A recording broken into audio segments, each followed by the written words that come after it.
प्यारे विद्यार्थियों, कक्षा 10वीं गणित अध्याय 3 दो चर वाले रैखिक समीकरण युग्म के में वह महत्वपूर्ण वस्तुनिष्ठ प्रश्न आपके लिए लेकर आए हैं। सारे प्रश्न आपको उत्तर सहित समझाने का प्रयास इस वीडियो के माध्यम से किया जाएगा। तो साथियों, हम वीडियो की शुरुआत करें। शुरू करने से पहले यदि आप चैनल पर नए हैं और अभी तक आपने चैनल को सब्सक्राइब नहीं किया है तो प्लीज़ आप चैनल को सब्सक्राइब कर लें, बेल आइकन को प्रेस कर लें ताकि आने वाले वीडियो के नोटिफिकेशन आपको मिलते रहेंगे। आइए जानते हैं। सबसे पहले स्मरणीय बिंदु जान लेते हैं। वह समीकरण जिसको ax + by + c के रूप में रखा जा सकता है और a, b और c वास्तविक संख्याएं हैं और a और b दोनों शून्य नहीं हैं, तो दो चरों x और y में एक रैखिक समीकरण कहलाता है। पहली डेफिनेशन यह हो गई। दूसरा बिंदु है, दो चर वाले किसी रैखिक समीकरण का प्रत्येक हल उसको निरूपित करने वाली रेखा पर स्थित एक बिंदु होता है। अगला है, दो चरों वाले रैखिक समीकरण ax + by + c = 0 का प्रत्येक हल x, y इस समीकरण को निरूपित करने वाली रेखा के एक बिंदु को के संगत होता है और विलोमतः भी ऐसा होता है। दो चरों x और y में रैखिक समीकरण का युग्म का व्यापक रूप इस प्रकार से होता है a1x b1y + c1 = 0। इसी प्रकार a2x + b2y + c2 = 0, जहाँ पर a1 b1 c1 a2 b2 c2 सभी वास्तविक संख्याएं हैं और a1² + b1² ≠ 0, a2² + b2² ≠ 0 हैं। उदाहरण के लिए जैसे 3x + 2y = 40, 2x + 3y = 35 एक रैखिक समीकरण युग्म हैं। एक रैखिक समीकरण युग्म का जो डेफिनेशन है वो जान लेते हैं। a1x + b1y + c1 = 0 और a2x + b2y + c2 = 0 में पहला बिंदु है, जब a1/a2 बराबर नहीं b1/b2 होता है तब समीकरण निकाय का अद्वितीय हल होता है और इस स्थिति में रैखिक समीकरणों को निरूपित करने वाली रेखाएं हमेशा प्रतिच्छेद करती हैं, यानी कि जो समीकरण निकाय होता है वो संगत होता है। दूसरा है, जब a1/a2 बराबर b1/b2 बराबर c1/c2 है तो युग्म के अपरिमित रूप से अनेक हल होंगे। इस स्थिति में रैखिक समीकरणों के निरूपित करने वाली रेखाएं संपाती होती हैं, यानी कि समीकरण निकाय संगत होता है। तीसरा है, a1/a2 = b1/b2 ≠ c1/c2 है तो समीकरण युग्म का कोई हल नहीं होता है। इस स्थिति में समीकरणों को निरूपित करने वाली रेखाएं समानांतर होती हैं, इस प्रकार से समानांतर होती हैं और समीकरण निकाय का जो हल होता है वो असंगत होता है। अब हम जानेंगे सही विकल्प, महत्वपूर्ण सही विकल्प जो कि परीक्षा की दृष्टि से इम्पोर्टेंट हैं। पहला है, निम्नलिखित में से दो चरों में रैखिक समीकरण है। मैं यहाँ पर राइट आंसर आपको बता देता हूँ कि जो रैखिक समीकरण है बाकी में घात लगी हुई है लेकिन इसमें घात नहीं है, तो डी वाला आंसर राइट है। 5x + 6y = 7। नेक्स्ट है, a1/a2 ≠ b1/b2 तो रैखिक समीकरण युग्म a1x + b1y + c1 = 0, a2x + b2y + c2 = 0 का कैसी कंडीशन होगी, तो इसका जो उत्तर आएगा वो अद्वितीय हल रहेगा, क्योंकि अद्वितीय हल की कंडीशन ये रहती है। तो इसका राइट आंसर है एक अद्वितीय हल होगा। थर्ड है, यदि a1/a2 = b1/b2 ≠ c1/c2 तो रैखिक समीकरण युग्म a1x + b1y + c1 = 0 तथा a2x + b2y + c2 = 0 का यहाँ पर जब ऐसी कंडीशन होती है तो समीकरण निकाय का कोई हल नहीं होगा, यानी कि बी वाला आंसर इसमें राइट है, कोई हल नहीं होगा। जब तीनों बराबर हों, यदि a1/a2 b1/b2 और c1/c2 तीनों बराबर हो तो रैखिक समीकरण युग्म a1x + b1y + c1 = 0 तथा a2x + b2y + c2 = 0 का अनंततः अनेक हल होंगे। इसका राइट आंसर है अनंततः अनेक हल होंगे। पांचवा है, रैखिक समीकरण युग्म a1x + b1y + c1 = 0। इसी प्रकार से a2x b2y + c2 का अद्वितीय हल होने की शर्त क्या रहेगी? शर्त वही रहेगी कि a1/a2 ≠ b1/b2, ये इसकी शर्त रहेगी अद्वितीय हल होने की।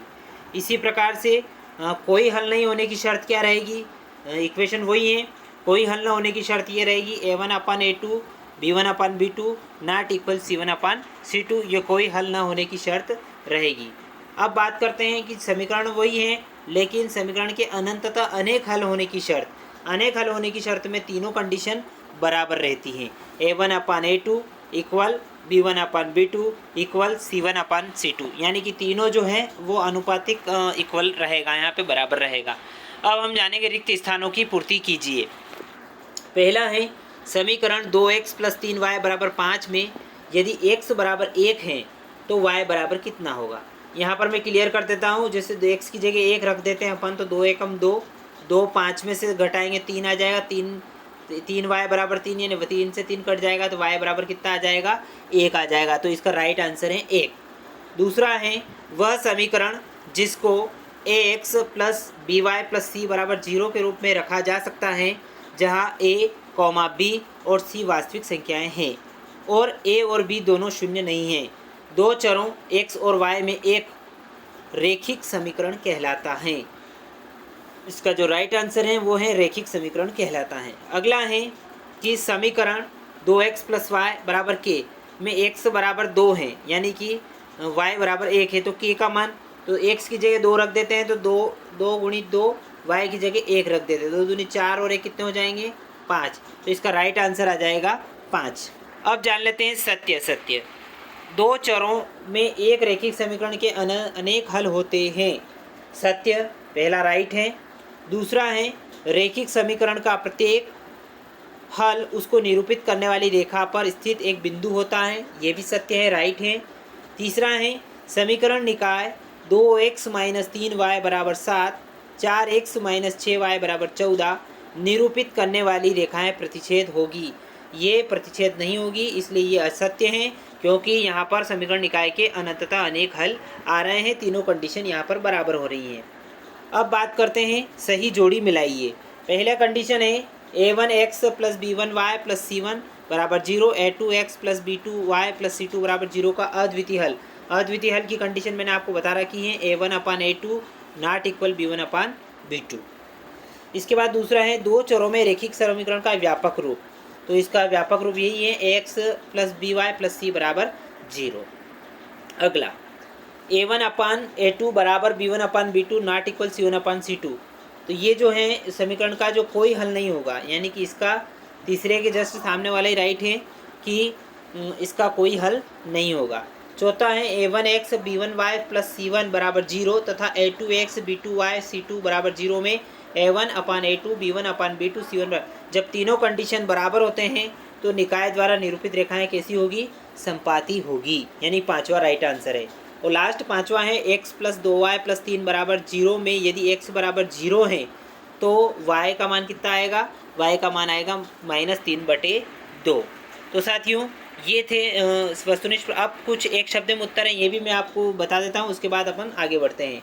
दो चरों में रेखिक समीकरण का मानक रूप, इस रेखिक समीकरण का जो मानक रूप होता है वो होता है ax + by + c = 0, ये रेखिक समीकरण का मानक रूप होता है।